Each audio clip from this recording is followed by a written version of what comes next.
les matchs de Saudi Pro League, Kings Cup et de l'équipe de France Espoir disponibles gratuitement sur Twitch et YouTube Zach Dany et sur toutes les Freebox de France au canal 181. L'affaire Prestiani-Vinicius et les accusations de racisme lors de Benfica-Real Madrid.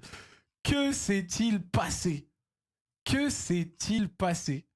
Parce que c'est terrible ce qui s'est passé. Enfin, ce qui a l'air de s'être passé en tout cas. Franchement, j'ai regardé pas mal d'angles de vidéos.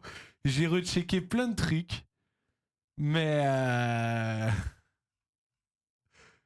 Prestiani, ça a pas l'air d'être... ça a pas l'air d'être... ça a pas l'air d'aller trop dans son... Ça a pas l'air d'aller trop dans son sens, malheureusement, tu vois. Genre, la photo... Alors, là, j'ai juste pris un truc d'ActuFoot parce que... Voilà, mais cette photo-là... Oh là là là là là là. Oh là là là là là là. En fait, c'est terrible. On va lire quelques articles. Mais j'avoue que je trouve qu'il y a peu de choses qui vont dans le sens de l'Argentin quand même. Il y a peu de choses qui vont dans le sens de l'Argentin. Là, vraiment, en fait, juste quand on regarde sa tête, genre, ça se sent tellement qu'il a dû dire une dinguerie. Genre, la défense de j'ai dit Hermano. Et le pire, c'est qu'il y a une vidéo qui existe où il dit Hermano. Mais Hermano, il le dit soit après, soit avant. Mais quand tu refais, on va peut-être aller le trouver, mais l'historique de ce qui s'est passé image par image, Vinicius, il pète un boulon après qu'il ait fait ça. Tu vois ce que je veux dire? Après qu'il ait fait ça. Pas avant. Pas avant. Donc même le délire de j'ai dit Hermano est complètement faux. Mais vous savez quoi? Pour ceux qui ne sont peut-être pas trop alertes ou au courant, on va regarder, il y a l'équipe qui a fait un tout comprendre à l'affaire. Et on en discute. Le match Real Madrid a été momentanément interrompu à suite de possibles propos racistes de Prestiani envers Vinicius. Le Brésilien a été défendu par ses coéquipiers qui a dit que l'Argentin l'a traité de singe quand l'Argentin a été soutenu par son club. Et l'affaire a fait très grand bruit. Le milieu offensif lisboète Gianluca Prestiani a été accusé par plusieurs joueurs du Real d'avoir proféré des insultes racistes, entraînant une interruption momentanée de la part de François Le Texier. Mais que s'est-il vraiment passé? Quelles sont les réactions? On fait le point. Alors là, on check. On joue à 50e minute lorsque Vinicius inscrit en plus une sale frappe. Hein. Dans la lucarne d'Anatoly Troubine, le seul but de la partie. Le Brésilien écope juste après son chef-d'œuvre d'un carton jaune après sa célébration devant les supporters. Des supporters qui, en plus, pour beaucoup, se sont comportés comme des sales merdes, parce qu'on a bien vu le volume d'insultes et de gestes même racistes venant des tribunes, ou alors de bouteilles jetées, etc. Il y a eu vraiment de beaux étrons humains, voilà, hier soir. Donc il prend son carton jaune, mais alors qu'il va se replacer pour laisser les Lisboètes engagés, il se fait invectiver par Prestiani, qui met la main et son maillot devant la bouche de sorte à empêcher que l'on lise sur ses lèvres. Et ça... ni une ni deux, Vinicius a couru vers l'arbitre français afin de lui faire part des propos, donc des mono singes rapportés à François Le Texier. Ce dernier ordonne immédiatement l'exécution du protocole antiracisme, entraînant l'interruption du match durant 8 minutes, lors desquelles le Madrilène s'est assis sur le banc. On en a aperçu des discussions avec l'entraîneur José Mourinho, expulsé après s'être emporté. Prestiani s'en est lui sorti sans carton, mais a été averti plus tard. Et le capitaine Fede Valverde a été le premier à s'exprimer publiquement. Il est incroyable qu'avec des dizaines de caméras dans le stade, aucune n'ait pu filmer l'insulte. Mais si vous vous couvrez la bouche pour dire quelque chose, cela en dit long. Fact. Mes coéquipiers à proximité ont entendu quelque chose de très laid. Quelques minutes plus tard, en zone mixte, Mbappé, que l'on a vu très remonter durant l'interruption, il y a eu le joueur avec le numéro 25, je ne veux pas dire son nom. Il a mis son maillot ici au-dessus du visage pour dire que Vinicius est un singe 5 fois. Je dis bien 5 fois. Je l'ai entendu des joueurs de Benfica aussi. Ce joueur ne mérite pas de jouer en Ligue des Champions. On doit donner le meilleur exemple aux jeunes, pardon. Et Tchouaméni, qui a rajouté d'ailleurs, voulait sortir du terrain, mais Vini a dit qu'il fallait qu'on reparte pour gagner ce match, ce qui a été chose faite. De son côté, Vini a réagi sur son compte Insta. Les racistes sont avant tout des lâches. Ils ont besoin de mettre leur maillot au-dessus de la bouche pour montrer à quel point ils sont faibles, mais ils ont aussi la protection des autres, qui théoriquement ont l'obligation de punir, indiquant, sans le nommer, enfin visant, sans le nommer, l'UEFA, et déplorant un protocole mal exécuté qui n'a servi à rien. Et les réactions lisboètes, Prestiani nie les faits, son club le défend. Et dans une story publiée sur Insta, je tiens à préciser que je n'ai à aucun moment proféré d'insultes racistes à l'encontre de Vini, qui a malencontreusement mal interprété ce qu'il croit avoir entendu. Je n'ai jamais été raciste avec personne, je déplore les menaces que j'ai reçues de la part des joueurs du Real Madrid. D'après Tchouaméni, Prestiani s'est défendu auprès des joueurs madrilènes en affirmant qu'il avait traité Vinicius de...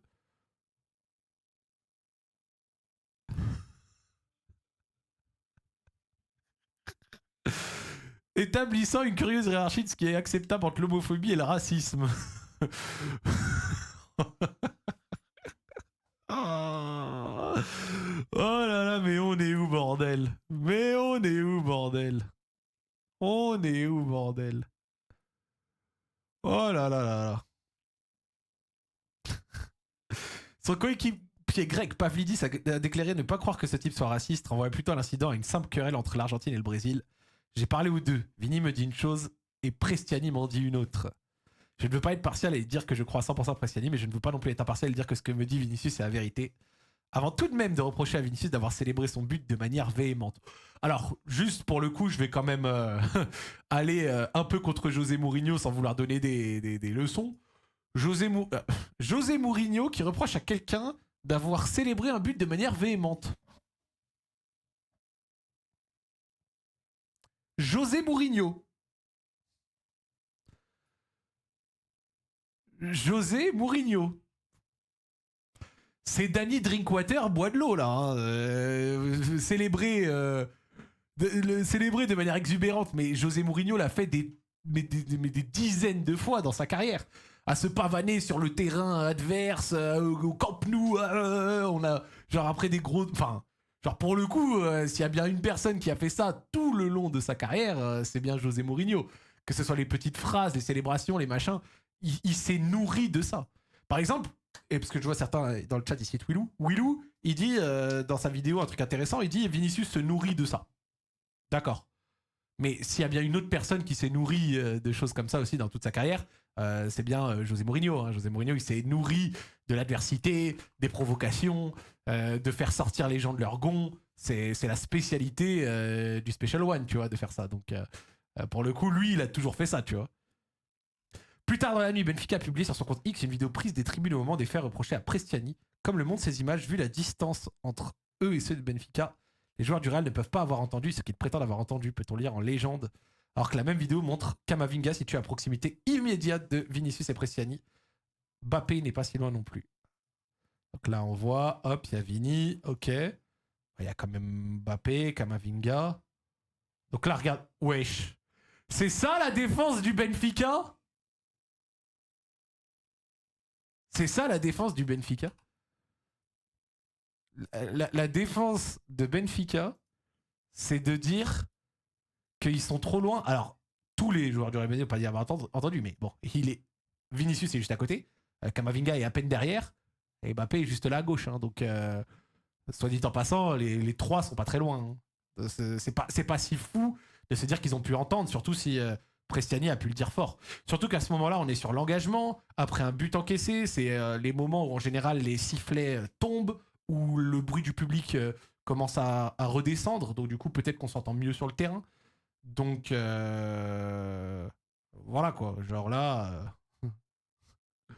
Oh là là, oh la dinguerie qu'il a dû dire. Vraiment se couvrir comme ça pour dire une dinguerie. Oh là là là là. Par contre, la réaction est tellement instantanée. Le body language et tout. Oh là là là là. Oh là là là. Les suites, Prestiani risque au moins 10 matchs de suspension. De son côté, l'UEFA a réagi dans un communiqué. Les rapports disputés officiels des matchs disputés sont actuellement en cours d'examen. Lorsque des faits sont signalés, une procédure est ouverte et elle aboutit à des sanctions disciplinaires. Celles-ci sont annoncées sur le site web disciplinaire de l'UEFA. Et dans son règlement sur la sûreté et la sécurité, daté du 15 juin 2019, les joueurs ou les officiels des équipes reconnues coupables d'un comportement raciste doivent être suspendus au moins pour 10 matchs. L'UEFA a annoncé à la mi-journée avoir nommé un inspecteur pour conduire des investigations sur les allégations de comportement discriminatoire lors de cette rencontre.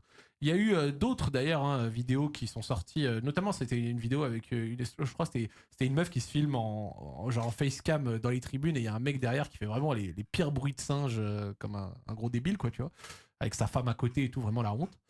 Et bon, grosso modo quand on voit ça, en fait moi déjà il y a un truc que je comprends pas de la part de Benfica entre guillemets, c'est que ok, genre Prestiani c'est ton joueur etc, mais le défendre de cette manière en imaginant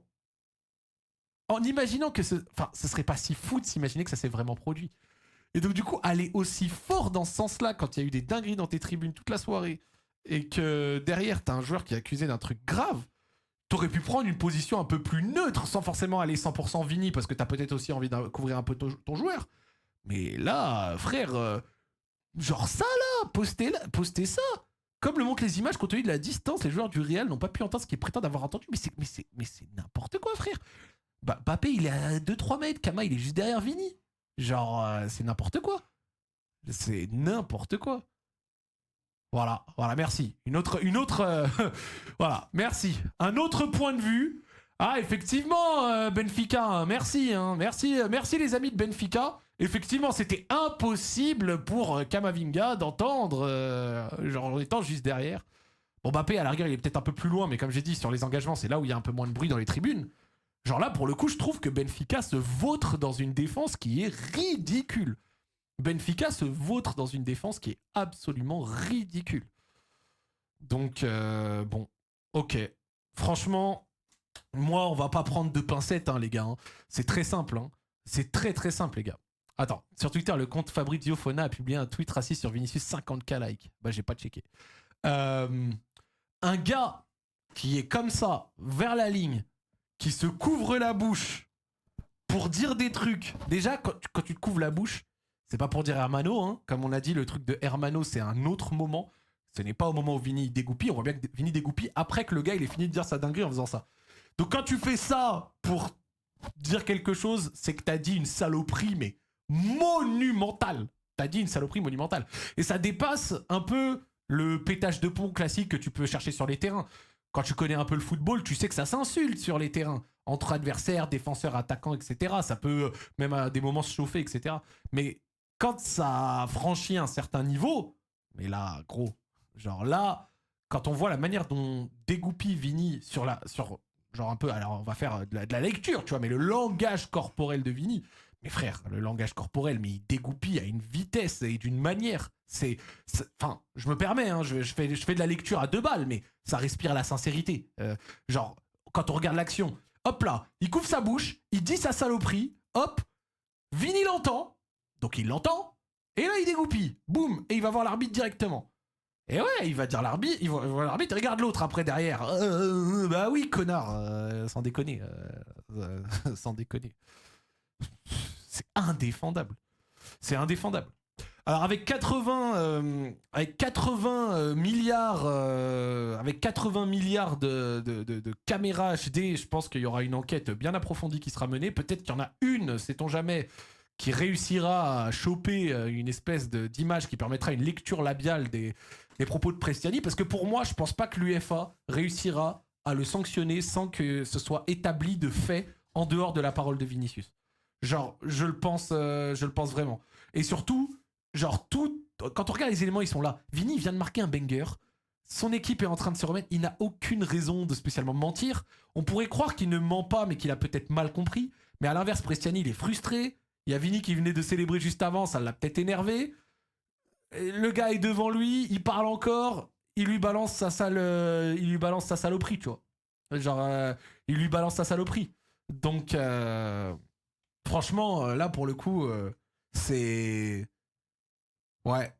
C'est vraiment de la belle merde. C'est vraiment de la belle merde. Moi, le Prestiani, j'espère qu'il existe une caméra qui permettra d'établir réellement ce qui a été dit. D'accord ? J'espère vraiment qu'il existe une caméra, une image qui permet... Parce que si Prestiani passe au travers, juste parce qu'il n'y a pas d'image claire de ce qui s'est passé, ce serait vraiment moche. Et évidemment, le racisme n'a pas sa place sur un terrain de foot dans nos sociétés, etc. Mais ça, là, frère, c'est dégueulasse. Et pour le reste, après, derrière, oui, j'ai vu d'autres choses, genre sur la société argentine, etc., concernant...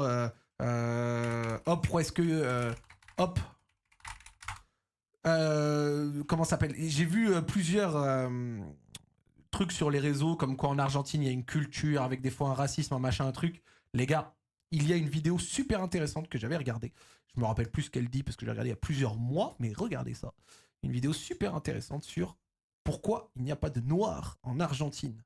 Elle dure 7 minutes, les noirs en Argentine. Et ça permet de parler vraiment de l'histoire de la communauté noire en Argentine, de la perception qu'ils ont pu avoir là-bas et des peut-être soucis qui explique pourquoi, dans certains endroits du monde, il y a peut-être des gens qui ont l'insulte raciste peut-être plus facile qu'ailleurs. Après, je dis ça, le racisme est présent dans absolument 100% des sociétés du monde, hein, on va pas se mentir. Mais il y a peut-être des endroits où, culturellement, il y a des raisons historiques qui expliquent des choses. J'avais regardé cette vidéo. Jusqu'à un tiers Et de la population. elle était hyper intéressante. Allez, vous savez quoi, allez, dédicace à la Minute Géographie. En plus, j'ai regardé sa vidéo sur l'Indonésie il y a pas longtemps. Allez, tu sais quoi, allez, on se la met. Comme ça, c'est 7 minutes. Voilà. Quand on pense à l'Argentine, on pense au tango, à Lionel Messi, C'est 7 petites minutes, on se l'envoie. à Buenos Aires, on pense à Maradona, au maté, au drapeau bleu et blanc, mais on ne pense presque jamais au noir. Et ce n'est pas un hasard. Aujourd'hui, moins de 1% des Argentins se déclarent afrodescendants. Dans les rues de Buenos Aires, comme dans les manuels d'histoire ou les plateaux télé, les visages noirs sont presque absents. Comme si cette population n'avait jamais existé. Comme si elle n'avait jamais compté. Et pourtant, il fut un temps où les Noirs représentaient jusqu'à un tiers de la population de Buenos Aires, où ils combattaient dans l'armée, travaillaient dans les ports, bref, jouaient un rôle central dans la vie culturelle et économique du pays. Un tiers. Un tiers. Et c'était pas il y a 20 ans, le grand remplacement machin. C'est qu'ils étaient un tiers il y a genre il y a plus de 100 ans. Genre, c'est fou. Alors, que s'est-il passé? Pourquoi cette disparition?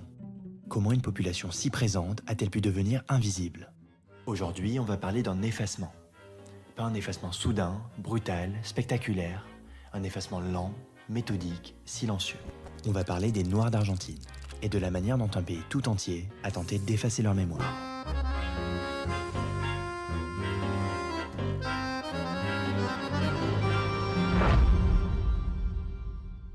Au XVIIe et XVIIIe siècle, l'Argentine fait partie de l'empire colonial espagnol.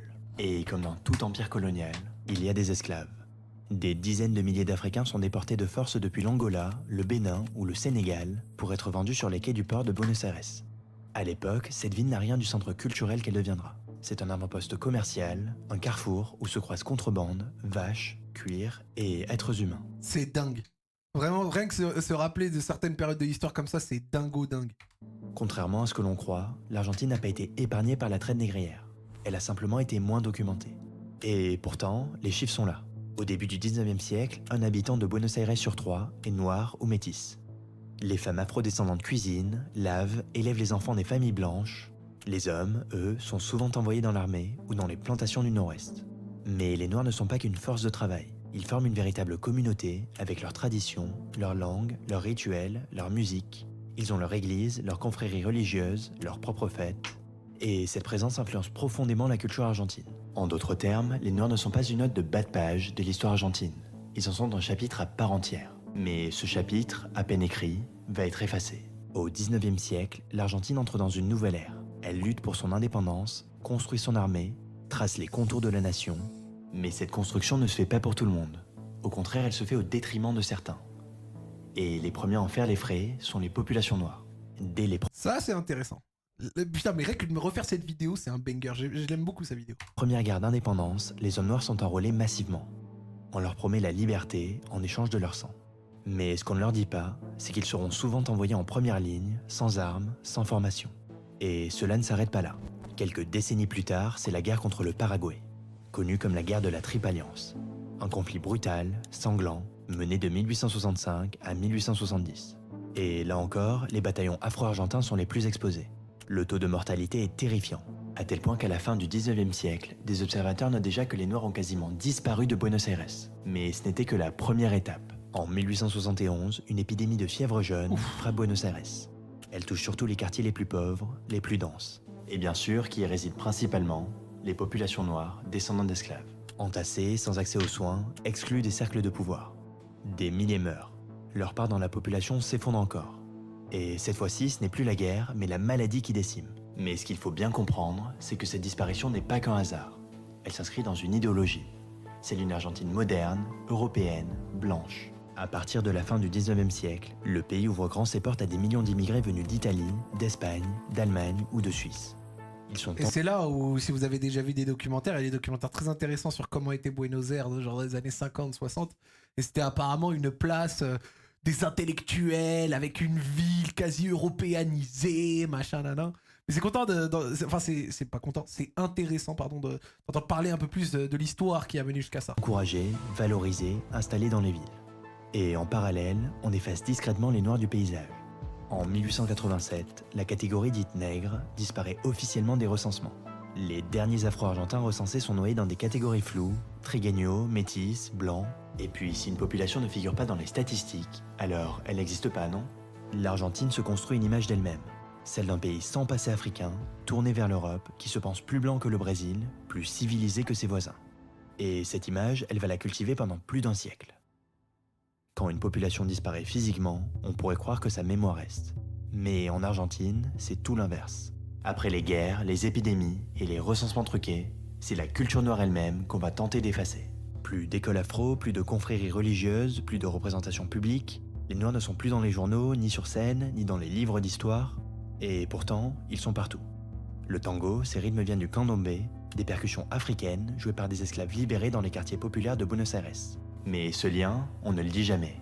On ne l'enseigne pas à l'école. On préfère raconter que le tango vient des immigrés européens des banlieues, en effaçant les Noirs qui y vivaient aussi.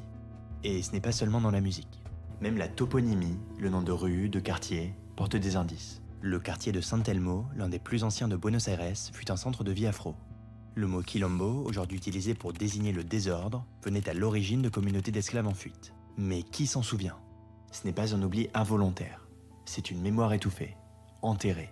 Comme si reconnaître ce passé menaçait l'image que l'Argentine voulait projeter d'elle-même. Et pourtant, certains se souviennent.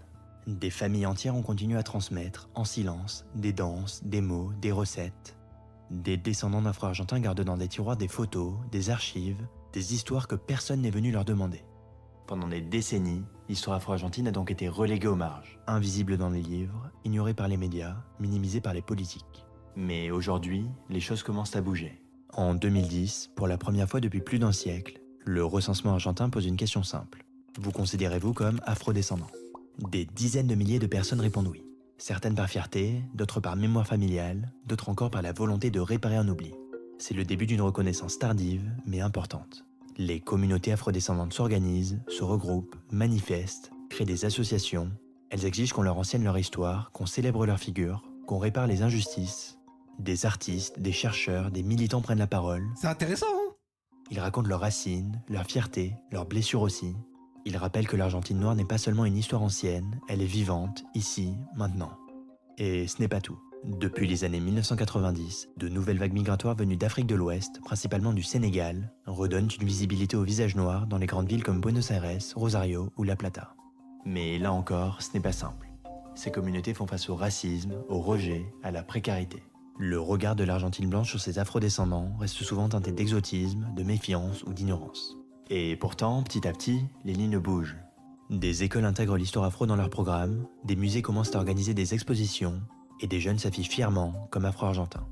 Parce que revendiquer cette histoire, c'est plus qu'une question d'identité, c'est une façon de dire « nous étions là, nous sommes là, et nous méritons d'être vus ». Voilà. Alors déjà, la vidéo est super intéressante. Je l'avais vue il y a quelques mois. Je vous la mets dans le chat si ça vous intéresse. Et l'avantage de cette vidéo, c'est qu'elle permet de comprendre un peu les différentes nuances historiques qu'il y a pu avoir concernant les Noirs en Argentine, leur histoire, les choses qu'ils ont vécues, etc. Et qui permet aussi peut-être sans doute de comprendre le rapport un peu particulier qu'ils ont pu avoir là-bas vis-à-vis de tout ça. Et donc du coup, effectivement, j'ai vu la polémique avec... Parce que moi je l'ai écouté, moi j'écoute toutes les vidéos de Willou, tu vois, où il dit... faut pas généraliser à un pays, tout ça, machin, etc., à toute une population et tout. Et il y a en partie du vrai, dans le sens où quand il y a des individus qui font quelque chose, c'est toujours plus pertinent de viser les individus que d'essayer de généraliser à tout le monde. Après, derrière, c'est toujours intéressant d'aller regarder, quand on parle d'un pays, d'une communauté, etc., s'il n'y a pas des choses historiques qui permettent de comprendre certaines tendances. Et auquel cas, du coup, c'est intéressant de regarder le rapport avec les communautés noires, l'histoire des Noirs en Argentine, etc. Qui permet peut-être de comprendre aussi pourquoi est-ce qu'on a l'impression, quand on voit par exemple les footeurs argentins, de voir beaucoup de ces dérapages, de ces insultes racistes, de ces trucs comme la polémique avec Enzo Fernandez, par exemple. Donc voilà. Après, ça n'excuse pas le racisme. Personne ne l'excuse. Moi, je ne l'excuse pas. Je parle de comprendre justement pourquoi est-ce que du coup ils ont un rapport particulier là-bas, comme un espèce de contexte. Je ne justifie rien du tout. Justement, parce que c'est important. C'est pour ça que j'ai mis cette vidéo pour qu'on puisse entendre et comprendre un peu des choses historiques, tu vois. Oui, mais c'est pas le sujet, c'est totalement le sujet. Et donc, du coup, regardons. Que risquent l'Argentin et Benfica après l'ouverture d'une enquête? Ça, c'est intéressant. À la suite de la très forte suspicion, hop, enquête préliminaire. Si les faits sont avérés, l'Argentin risque une lourde sanction. Après les insultes à caractère raciste, l'UEFA s'est emparée du dossier. Elle a désigné un inspecteur disciplinaire pour enquêter sur des allégations de comportement discriminatoire. En cause, l'attitude de l'Argentin qui a relevé son maillot sur sa bouche pour s'adresser à Vinicius. Après avoir entendu les mots prononcés par l'attaquant lisboète, le Brésilien très énervé s'est précipité vers le Texier et lui a rapporté nana. Pour lui, comme pour son coéquipier Kylian Mbappé, pas de doute, il l'a traité de singe, donc de mono. Immédiatement, le Texier a déclenché le protocole. Ensuite, l'UEFA veut aller vite. Ça, c'est breaking news, hein, déjà. L'enquête disciplinaire va être menée rapidement, car elle est décidée à régler le plus vite cet incident grave relayé en Mondovision, alors que le match retour est prévu mercredi à Madrid. Une fois les témoignages recueillis, la commission disciplinaire va se réunir. Est-ce que des témoignages peuvent suffire? Je ne suis pas sûr. Au regard du règlement disciplinaire de l'instance européenne, l'Argentin risque au moins 10 matchs si les faits sont avérés. Et Benfica pourrait également être inquiété dans ce dossier car certains de ses supporters ont mimé un singe à destination de Vinicius. Et ça, pour le coup, on l'a vu vraiment beaucoup. Dans ce même règlement, il est notamment question, dans ce cas-là, pour le club concerné par des attitudes ou champs discriminatoires, au minimum d'une amende ainsi que d'une fermeture partielle du stade ou une interdiction de vendre des billets à ses supporters pour les matchs à l'extérieur. D'accord. D'accord. Ça me semble quand même un peu léger.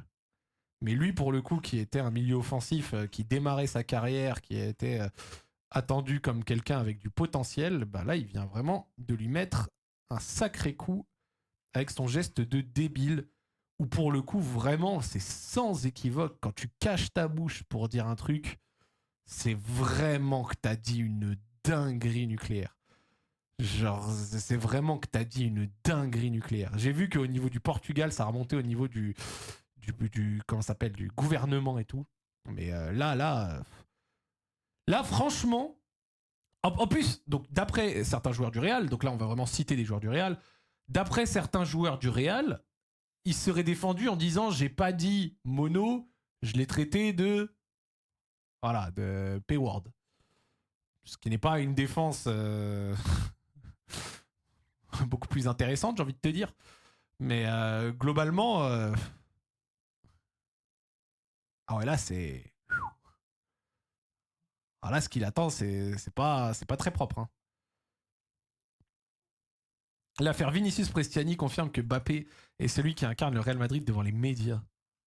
Les autres Madriennes sont sortis par une issue dérobée pour rejoindre leur car, mais Mbappé a pris le chemin officiel, pull, col roulé, bras croisé devant lui, visage apaisé. L'international français n'est accompagné d'aucun chargé de presse, pourtant systématiquement présent après un match lorsqu'un joueur se présente en zone mixte devant les médias. Mbappé était seul et à vrai dire, il n'avait besoin de personne pour dire ce qu'il avait à dire, dénoncer ce qu'il avait à dénoncer. Il a pris son temps, il les a prononcés dans un espagnol parfait devant les télés détentrices de droit, puis il s'est arrêté devant l'équipe d'El Chiringuito.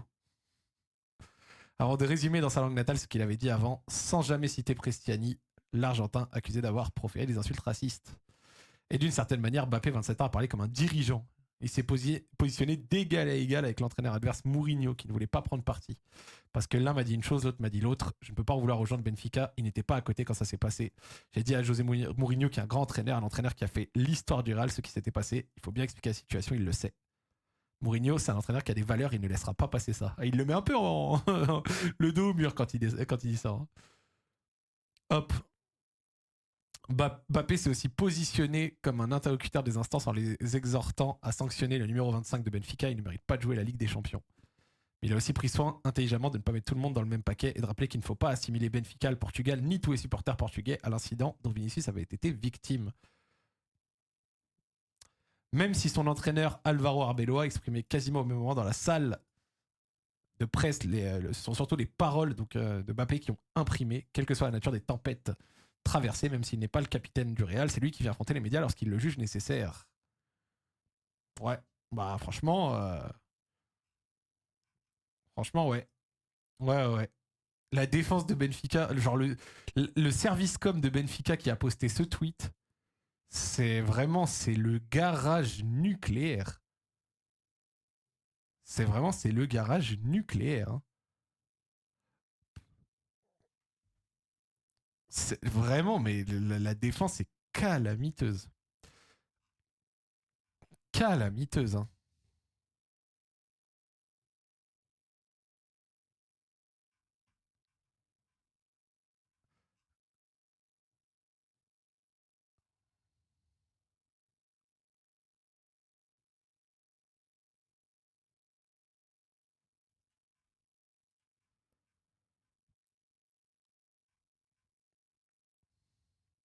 Et il existe, donc du coup, voilà,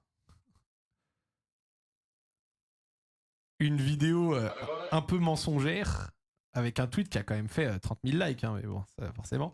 Il existe une vidéo un peu mensongère, c'est celle-là, où on voit qui dit Hermano, voilà, par exemple sur cet extrait. Donc là, on voit bien qu'il dit Hermano sur ça. Sur ça, il n'y a aucun problème, on arrive à le lire sur les lèvres. Sauf que, problème, ce n'est pas le moment où Vinicius est énervé. Et quand on regarde exactement, et de toute façon, pour le coup, le tweet de Benfica va même dans ce sens. Quand on regarde l'action complète, hop, quand on regarde l'action complète, on voit bien qu'il déraille après. Après que celui-ci ait mis le maillot devant la bouche. Voilà.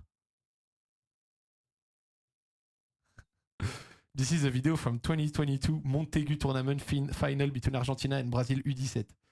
Prestiani started beating and punching the Brazilian player after he lost the final. He was barely 16. What a thug. Attends, il est où? Attends. C'est lui là? Prestiani, c'est n'importe quoi! C'est n'importe quoi, Prestiani! Mais qu'est-ce qui se passe? Oh non, c'est pas vrai! Oh, ça se finit! Oh là là là là! Oh là là là là là là! Ça se finit sur une bagarre! Ça se finit sur une bagarre! Et voilà!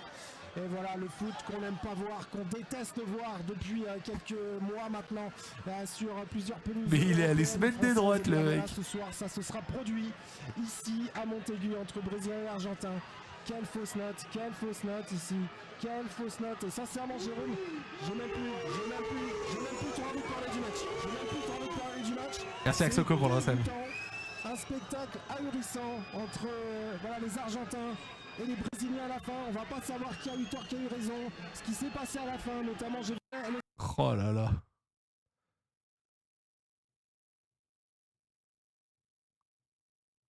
Regardez là, là, là. Du challenge nation et ça part en bagarre entre Roberto et là regardez, Prestiani il se relève et là il court, il en prend un au hasard et il lui met des droites. Prestiani, c'est n'importe quoi. Oh là là là là là là là là. La gueule.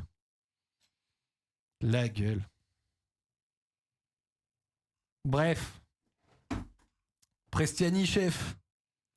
Si ce qui est suspecté contre toi, et moi personnellement au regard des réactions, au regard du langage corporel, au regard du fait que tu fais pas ça, à moins de dire vraiment une dinguerie nucléaire, j'espère qu'il va prendre tarif. J'espère qu'il va prendre tarif et que ce qu'il a dit soit vraiment... Moi vraiment, je vais vous dire ce que je souhaite vraiment. Moi, ce que je souhaite, c'est qu'il y ait une cam qui ne soit pas encore sortie quelque part dans le stade, qui montre clairement ce qu'il a dit, pour juste qu'il n'y ait pas on ne sait pas vraiment ce qu'il a dit.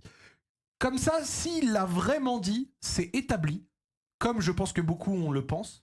Mais si jamais il ne l'a pas dit et qu'il a dit une autre chose, ça doit être une autre insulte, mais qu'il a dit autre chose mais que c'est pas raciste, et ça peut être grave aussi de dire autre chose, attention, bah au moins on le sait. J'aimerais bien savoir, moi j'aimerais bien la vérité, frère. Moi j'aimerais bien la vérité.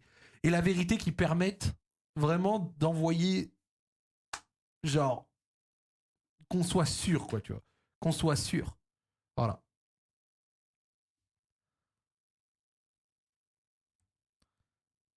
Une cam sur son téton, quoi. En plus, vraiment, ce bâtard, il a vraiment tellement bien caché, genre, sa bouche avec le t-shirt. Il a vraiment fait ça, quoi. Il a vraiment fait ça. Vraiment, il a vraiment fait ça. Il l'a tellement bien caché, le bâtard. Eh bah, écoute. Écoute. Impossible, mais vu sa réaction quand Vigny est parti le dire, il est tellement coupable. Frère, ça... Il faille speak. Je sais pas si genre juste les témoignages des joueurs du Real suffiront à le sanctionner, mais écoute. Oui, oui, si.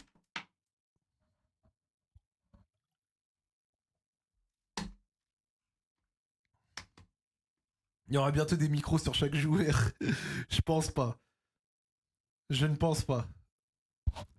Mais Riolo a dit que c'était la faute de Vini. Ouais, tu sais que j'ai envie de te dire à la fin, c'est la réaction de vieux. Ouais, de toute façon, lui, il fout toujours le bordel. On est habitué, hein. Il est toujours dans les histoires, hein. De toute façon, c'est toujours ça, frère, dans un premier temps. Genre, vraiment, il y a des réactions, genre, j'ai envie de te dire, textbook de daron, ou genre franchement, si on m'avait dit, comment tu penses qu'un typical daron, il aurait réagi à ce truc-là, avant, peut-être qu'on ait plus de détails, d'accord? Parce que je sais que l'after, il réagit dans les minutes après, donc peut-être qu'ils avaient pas tous les détails. Mais quand il prend le truc, et ouais, de toute façon, Vini, il est toujours dans les trucs, hein. Alors, le pire, je vais dire quelque chose, c'est qu'on a déjà parlé de ça. C'est-à-dire qu'on a déjà parlé du fait que des fois, Vini il dégoupille trop vite dans les matchs, ça sort aussi son équipe. À des moments, son attitude, elle est pas forcément bonne, il s'énerve trop vite et tout.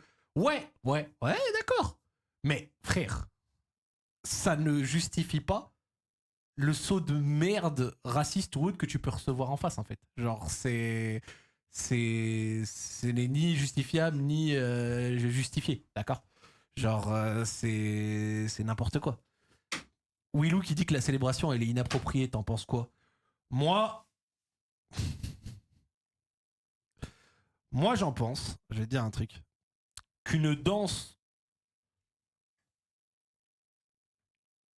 ça peut être souvent, parce que moi j'ai été dans des stades, j'ai fait partie de groupes de supporters, etc. Un joueur qui vient, genre, danser au poteau de corner comme ça, comment ça se passe en général? Il se prend quelques insultes, il retourne dans son bail, le match reprend, Salem. Moi, je vais donner un exemple parce que ça m'avait marqué. Il y a 6-7 ans, j'étais au stade lors d'un OL PSG et l'OL gagne 2-1, mais le PSG ouvre le score, c'est un but de Di Maria pour ceux qui s'en rappellent. Et Di Maria, quand il marque, il va au poteau de corner et il fait une danse. Et il fait une espèce de ça. Peut-être certains s'en rappellent. Peut-être certains, genre, tu sais, il fait ça, il vient un peu danser, tu vois. C'est pas la première fois qu'on le voit. Qu'est-ce qui se passe? Il se prend quelques petites insultes, ok? Je dis pas que c'est bien de se prendre des insultes, en passant. Mais il se prend des insultes classiques, quoi, tu vois. Il se prend sale merde, connard, bref, voilà. Puis après, il se barre, le match reprend, Selem. En fait, là où Vinicius, genre, ça doit le faire dégoupiller dans sa tête, en fait, Vini, et globalement, même chez beaucoup de personnes noires, tout ce que tu veux, c'est que là où, par exemple, Di Maria, il s'est fait insulter, j'en sais rien, de connard, même, allez, même il y a des gens qui ont dû lui dire fils de pute, ce que tu veux. C'est que Vini, ça va directement aller l'attaquer sur sa couleur de peau. Tu vois ce que je veux dire? C'est-à-dire sur ce qu'il est au plus profond de lui. Et tu vois, là où quand Vini va faire la même chose, par exemple, que Di Maria quelques années avant, genre, ça va pas traiter... Genre, Vini, ça le traitait juste de connard, je pense qu'il s'en foutrait. Mais directement, chez d'autres qui veulent, tu vois, le faire dégoupiller, ou genre, directement, ça envoie... le singe ou des insultes racistes dans le style. Et c'est ça qui est vraiment, tu vois, salement inacceptable. Parce que même parmi ces insultes-là, t'as toujours on va dire comme un espèce de rang, tu vois. Traiter quelqu'un de connard, c'est pas la même chose que de traiter quelqu'un tu vois, de singe ou des trucs comme ça, tu vois. Donc, ouais. Griezmann, quand il dansait, il y a personne qui l'insultait. Hein. Bah, par exemple, je vais te dire un truc, regarde. Finale de Coupe du Monde 2018, quand Griezmann, il marque et qu'il fait danse Fortnite. Tu me dis que dans le stade, il y a des supporters croates qui l'ont insulté pour ça. Est-ce qu'on serait étonné? Non. Mais des gens vont l'insulter peut-être pour genre ce qu'il a fait sur le coup.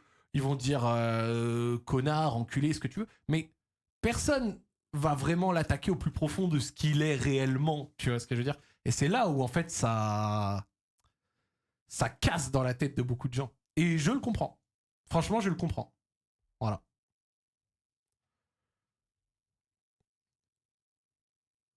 Mais globalement, les célébrations des joueurs, pour moi, je le dis, les joueurs devraient pouvoir célébrer à peu près comme ils veulent. Comme je dis, à peu près comme ils veulent. Dans la limite d'une célébration qui dure pas 4 minutes 30, où tu montes pas ton zub. Enfin, Désolé de dire les choses comme ça, tu vois ce que je veux dire. Mais genre, une petite danse, une expression de joie, etc. Même si ça fait rager des supporters en face. Genre, même chez les supporters qui ragent, il devrait y avoir juste une limite qui est, genre, je sais pas, je vais pas dire humaine, mais genre normale. Tu vois ce que je veux dire. Genre, au bout d'un moment, faut arrêter les conneries, tu vois. Faut arrêter les conneries. En vrai, montrer son zeb après un but de fou. Oh là là.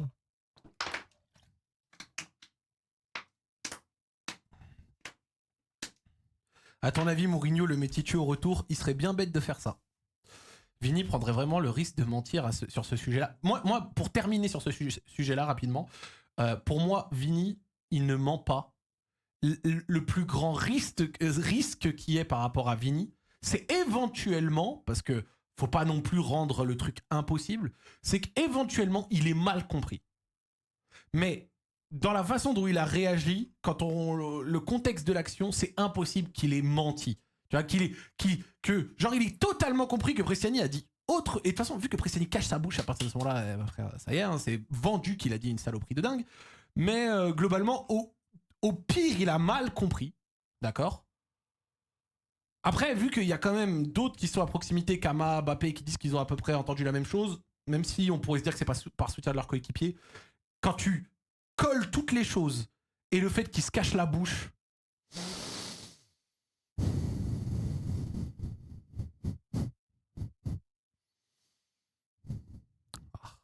Chef. Vraiment, chef. C'est forcément mal compris comme le gardien de Skeezy face au Paname. Ah, c'est forcément mal compris. Genre, comment tu sais, toi ? Pourquoi, genre, c'est forcément... Comment tu sais, dans le chat, que c'est forcément mal compris ? Alors, tu vois, moi, par exemple, je pense que Prestiani a dit la dinguerie parce que je trouve que quand on regarde les vidéos, etc., on arrive à y comprendre ça. Pas à y comprendre, mais à se douter que ça s'est passé, la manière dont ça s'est passé. Mais on peut quand même garder ouvert une petite possibilité comme quoi c'est pas passé. C'est pour ça que moi j'ai dit j'espère qu'il va avoir la vérité. Mais comment tu peux venir dans le chat et dire c'est sûr que ça ne s'est pas passé comme ça, chef? C'est impossible. En tout cas, on espère, moi comme je l'ai dit, que la vérité sorte, comme ça qu'il l'ait dit ou non, on le sait. Et c'est très très important. Voilà. T'as vu la séquence où Valverde met une patate à un joueur en courant? Non, j'avoue que je me suis arrêté à l'autre affaire. Parce que moi, j'ai regardé le PSG et après, j'ai switché sur le Real. Moi, je vous cache pas, 2-2 plus carton rouge, j'ai arrêté de regarder le PSG et je suis passé sur le Real et je suis arrivé sur le banger de Vini, puis sur le truc, ça m'a marqué.